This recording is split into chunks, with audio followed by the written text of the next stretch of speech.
Now that we have our refined and cleaned up line work, let's add some color.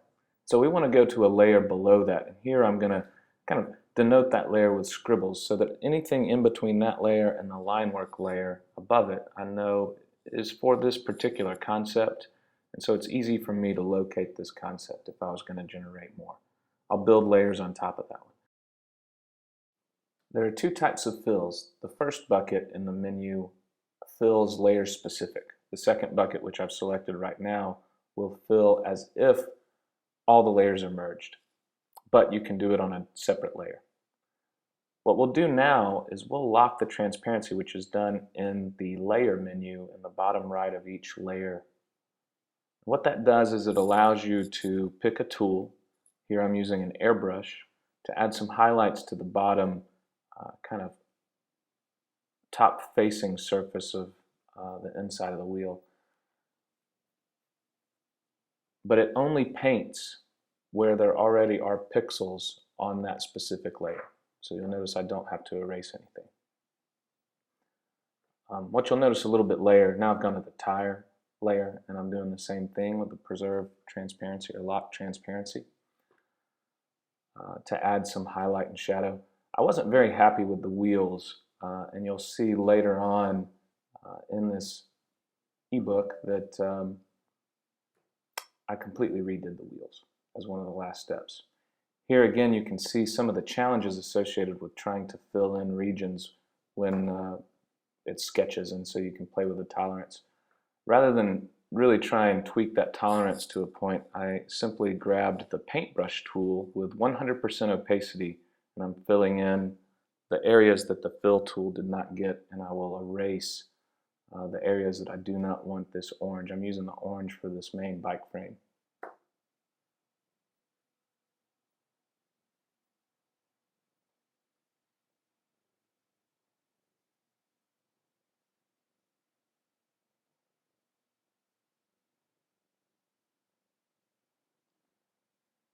When you have a fully opaque layer, then layers that are underneath that will not show up. Sometimes people will use an airbrush to fill in areas, but when you do that, that airbrush typically does not have 100% flow and will essentially not completely opaquely fill in a region. Here I've locked the transparency again, and I'm coming in with, I use only black and white to add highlights and colors. And I've got the flow set really low, the opacity of this airbrush now that I'm applying it on top of my main color.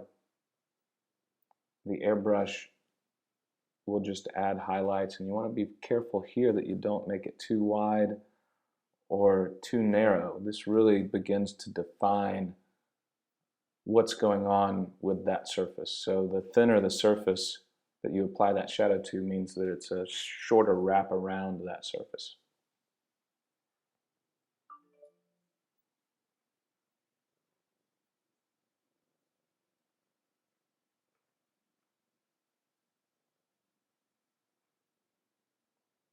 Here I wanted to add another line, so I've gone back to the original line work layer, and I'm going to add that to change the detailing up just a little bit around where the pedal is. Now here I've added another layer on top, and the reason for this is that the preserve or lock transparency won't quite work the way that I want, and I'm adding some starker highlights to make this thing look a little bit more shiny, and starker shadows to do so too. And since this is on a layer above the main bike frame orange layer, I can go back in and erase. Again, one of the advantages of layers, I can go back in and erase those highlights and those shadows without touching the orange layer below it.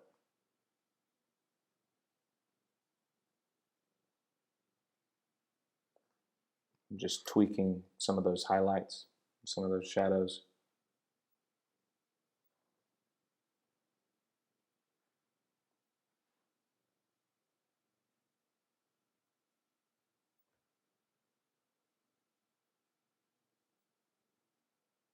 But this process remains the same for just about anything that you want to apply color and highlights and shadows. I recommend using a base color with full opacity and then coming back in on top of that with highlights and shadows using simply white and black. Here again, I'll clean up with the paint tool the areas where the tolerance of my fill tool did not quite get exactly what I wanted. You'll also notice that I put this layer underneath the orange frame layer, and therefore if I add some color where that frame is, I don't see it because that frame is opaque.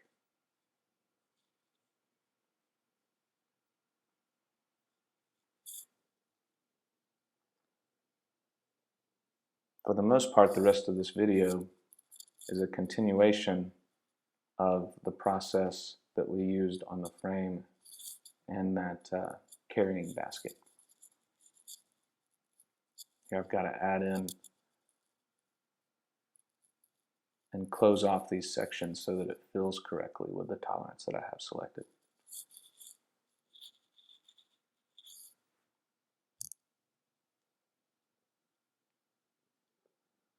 What you will notice is that some of the earlier highlight that I used around the pedal area on the orange frame is still there, so I'll have to come back in and erase that to clean it up.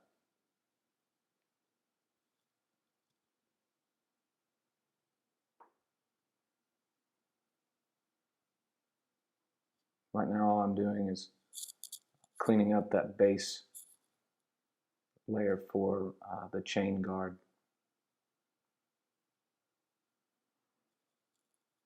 So here we're going to lock transparency again, add some highlights, and you can see I've made the highlights a little bit larger here, so it's saying that that transition is longer than it was on the frame. And the next thing I've done is I've added a layer on top.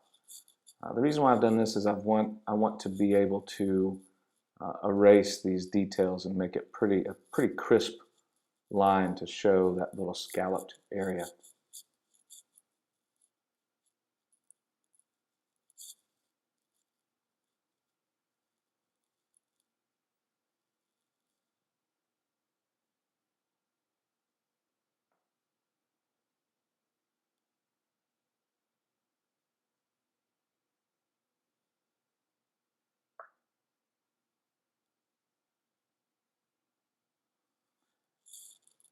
I'm still trying to tweak that chain guard, and what you'll notice is that it was hard to match that color because I went back in with a full opacity paintbrush, but I had already, prior to that, added some shadow to my base. But just taking part by part and component by component and applying the same method with a little bit of patience will get the rendering where you want it.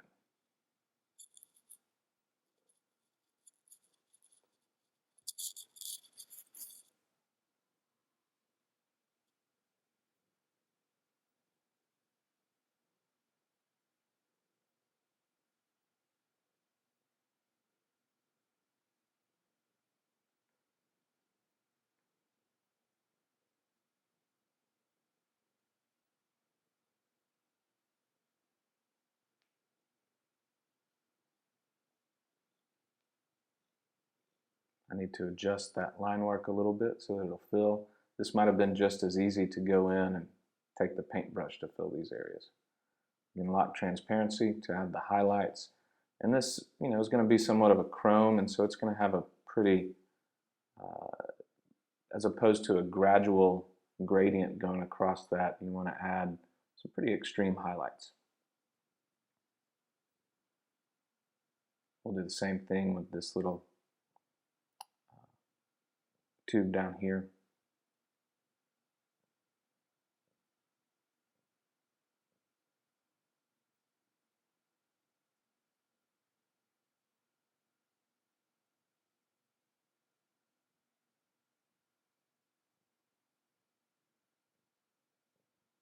Now I see some areas that I could really begin to tweak and add some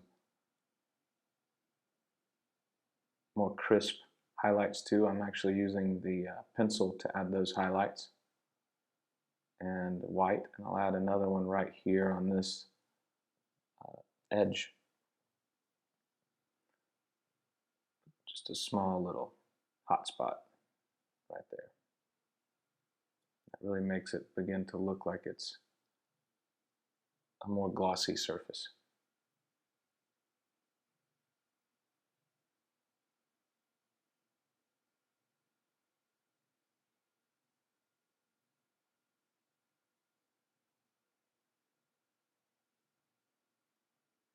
I saw that those two undersides could use more contrast in the shadow area.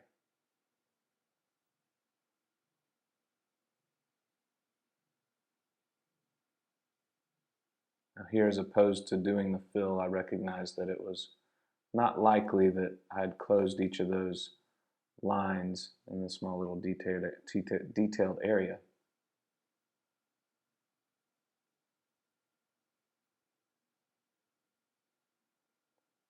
Airbrush is really small. A little hot spot. And I think I'm going to add another little scallop detail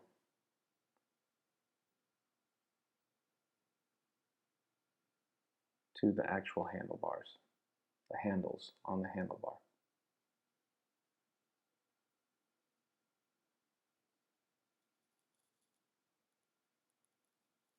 Just that little bit of highlight shows that it's scalloped in.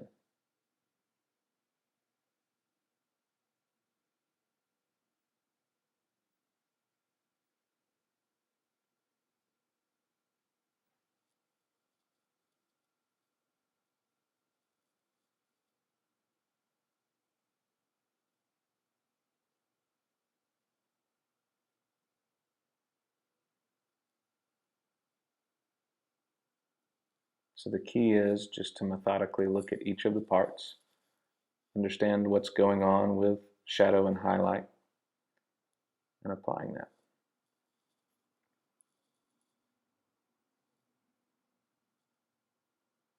In the next section, we will look at adding details. I'll redo the wheels and even create a custom brush